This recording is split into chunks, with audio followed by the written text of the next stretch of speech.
मैं शिव गुरु के शिष्य शैलेंद्र गुप्ता। शिव जी के चरण में हमारा प्रणाम।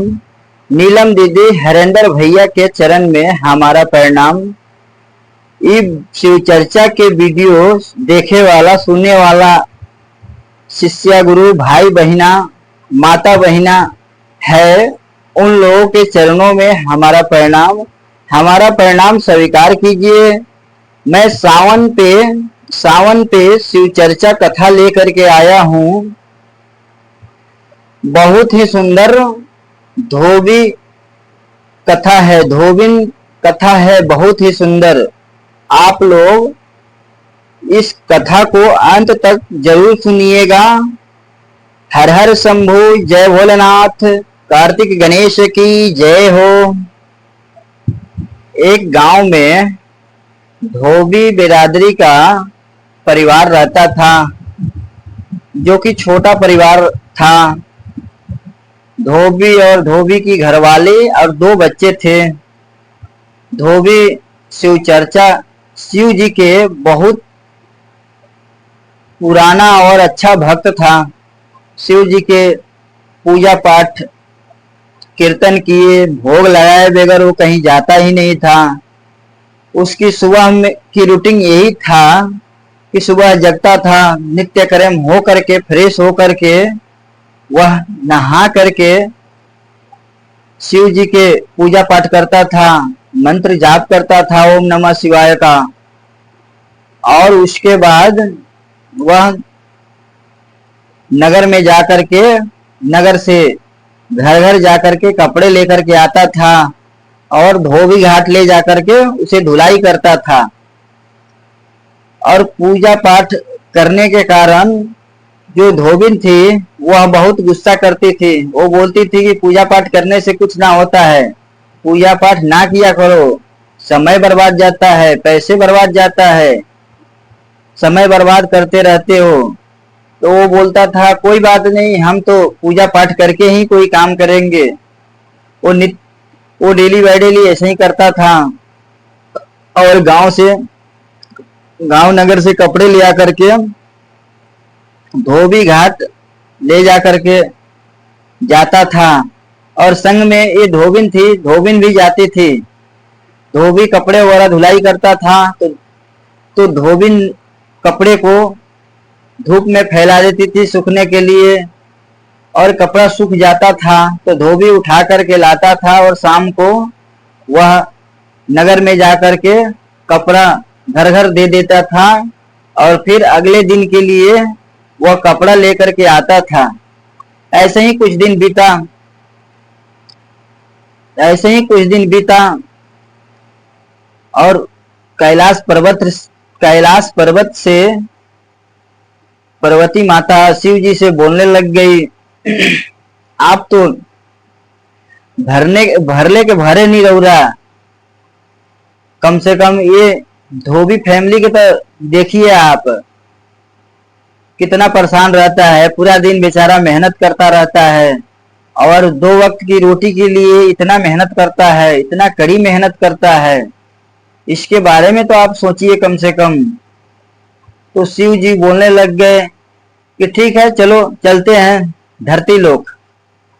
तो अगले दिन शिव जी और पार्वती जी धरती लोक पे घूमने आ गए इन लोग। और आने के बाद वह साधु के भेष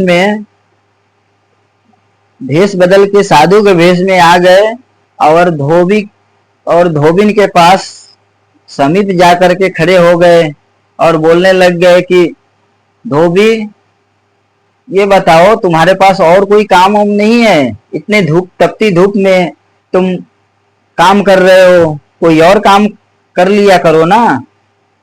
तो धोबी बोला कि महात्मा जी, हमारे को यही काम आता ही है, इसके अलावा और कोई काम आता नहीं है। इस काम से मैं बहुत खुश हूँ, मेरा 2 वक्त की रोटी मिल जाता है। तो शिव गुरु बोले कि कोई बात नहीं भक्त, मैं तुम्हारे भक्ति से बहुत प्रसन्न हूँ, ये बताओ तुम्हें क्या वरदान चाहिए। तो शिव गुरु महात्मा के भेष में गए थे, साधु के भेष में, वो ये बात बोलने लग गए। तो ये बोला, धोबी बोला कि हे हे महात्मा जी, हमें कुछ नहीं चाहिए, हमें कुछ चाहिए ही नहीं। तो बोला क्यों? तो हमें अभी किसी चीज की जरूरत नहीं है, जब जरूरत पड़ेगा तो आपसे मैं मांगूंगा। तो ये धोबी समझ गया था कि शिव जी महात्मा के भेष में आए हैं। तो महात्मा जी बोलने लग गए कि ठीक है, कोई बात नहीं। फिर महात्मा जी अपने असली रूप में आ गए और पार्वती जी से बोलने लग गए कि देख लिए, हमारे भक्ति की प्रभाव, वो जितना है उतने में वो खुश है, वह ज्यादा लालच नहीं करता है। फिर शिव जी और पार्वती जी कैलाश पर्वत पर चले गए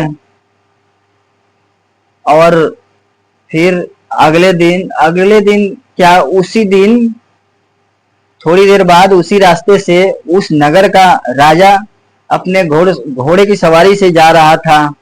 तो घोड़े की सवारी से जा रहा था, तभी धोबी और धोबिन पे नजर पड़ा। तो धोबिन को देख करके बहुत चकित हो गया, विचित्र हो गया और सोचने लग गया कि इतनी सुंदरी औरत है, वो इतनी तपती धूप में काम कर रही है, ये भी बेचारा पति इसको बहुत धूप में काम करवा रहा है। तुरंत उतर करके जा करके बोलने लग गया कि धोबी क्या कर रहे हो, तुम्हारे पास और कोई काम नहीं है, इतना धूप में काम कर रहे हो? तो धोबी बोला, जी हजूर, हमारे पास और कोई तो काम है नहीं, और कोई काम नहीं जानता हूँ, इसके अलावा हम और कोई काम नहीं कर सकता हूँ, ये काम से बहुत मैं खुश हूँ, 2 वक्त की रोटी मिल जाता है।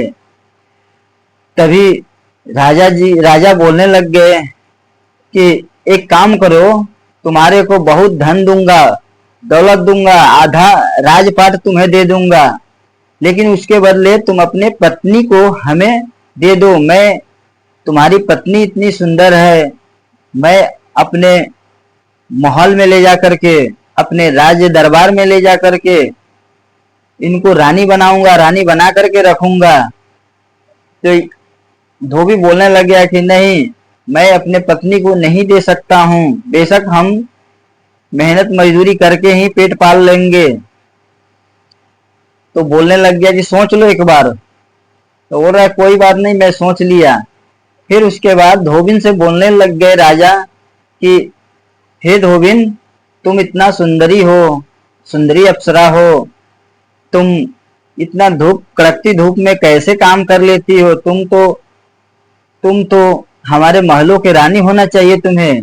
एक काम करो, हमारे साथ तुम चलो, तुम्हारे को महलों की रानी बना करके रखूंगा, किसी प्रकार की दिक्कत होगा ही नहीं। तो ये धोबिन लालची किस्म की औरत थी, वह लालच में आकर के बोलने लग गई कि हाँ ठीक है, एक काम करते हैं, आपके साथ चलते हैं। और फिर धोबी भी समझाने लग गया धोबिन को कि ऐसा मत करो, हम किसके पास जाऊंगा, 2 बच्चे हैं, वो किसके पास जाएंगे? तो एक भी बात ना मानी धोबी को, वो तुरंत राजा के घोड़े के पीछे बैठ गई और राज दरबार में जाने लग गई। अब राजा भी इधर बहुत खुश था, क्योंकि इतना सुंदर अप्सरा को ले जा रहा था, साथ में अपने महल को रानी बनाने, राज दरबार को रानी बनाने ले जा रहा था। तभी ये धोबी बहुत परेशान हो गया।